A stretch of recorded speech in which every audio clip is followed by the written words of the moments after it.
नमस्कार, प्रणाम। हम ऋतिक यादव चिलुआ आज आप सबके बीच में हल्दी गीत लेके आए हैं और हम सबसे पहले माफ़ी मांगना चाहते हैं। आप सबके बीच में गाना नहीं पढ़ पा रहा था, उसकी वजह है कि मेरा गला थोड़ा ख़राब हो गया था, थोड़ा गले में खराश हो गया था। इसके लिए हम आप सबसे माफ़ी मांगते हैं और ऐसा ही अपने भाई पे आशीर्वाद प्यार बना के रखिएगा। और आइए आज सुनते हैं हल्दी गीत। अगल से चूमैया मामी बगल से चूमैया हो कि धीरे धीरे ना।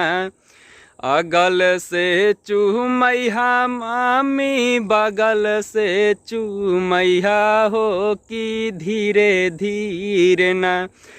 कि हल्दी माथावा लगैया हो कि धीरे धीरे ना। हरदी माथावा चूमैया हो कि धीरे धीरे ना।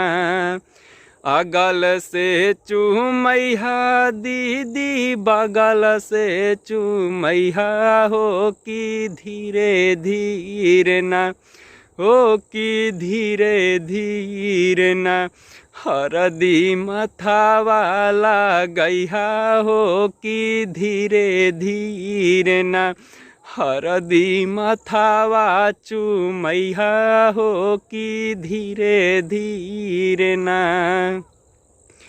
अगल से चूमैया बुआ बगल से चूमैया हो कि धीरे धीरे ना।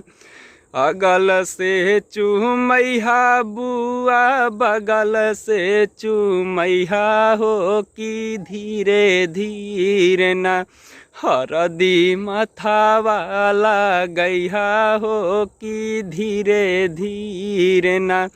हरदी माथावा चूमैया हो कि धीरे धीरे ना। अगल से चूमैया चाची बगल से चूमैया हो कि धीरे धीरे ना।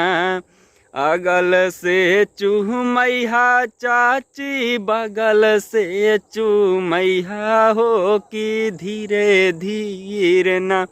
कि हरदी माथावा लगैया हो कि धीरे धीरे ना।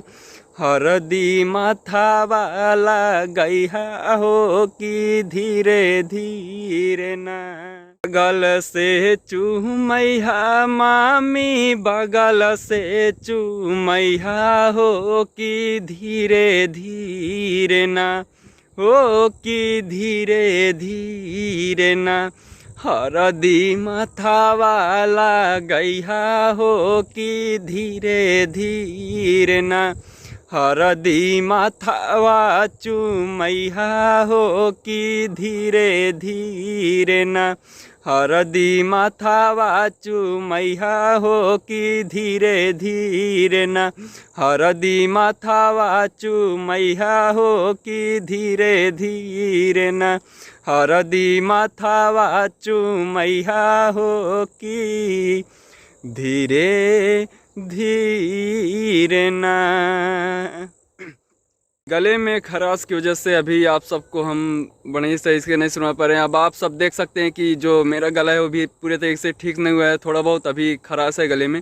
तो इसकी वजह से अगर कुछ भी थोड़ा बहुत गलती हुआ होगा तो माफ़ करिएगा। तो हम कोशिश करेंगे कि आप सबके बीच में बढ़िया से बढ़िया हम गाना छोड़ें।